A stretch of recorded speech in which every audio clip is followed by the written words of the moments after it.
Israel ప్రధానిని Iran చంపేసిందని Iran అనేక సందర్భాల్లో ప్రకటించింది.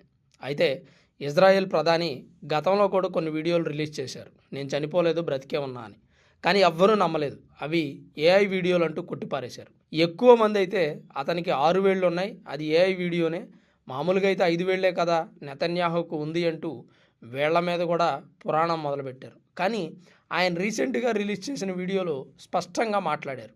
నేను బ్రతికే ఉన్నాను, దీనికి మీరే సాక్ష్యం అంటూ మీడియా విలేకరులతో వివరించారు. First of all, I just want to say I'm alive and you're all witnesses. And now that I dispatched this piece of fake news, I want to give you an update on Operation Roaring Lion. అలానే రెండు దేశాల మధ్య యుద్ధం అనుకున్న దానికంటే ముందుగానే ముగుస్తుంది. అమెరికాను మేము ప్రత్యక్షంగా యుద్ధంలోకి లాగలేదు.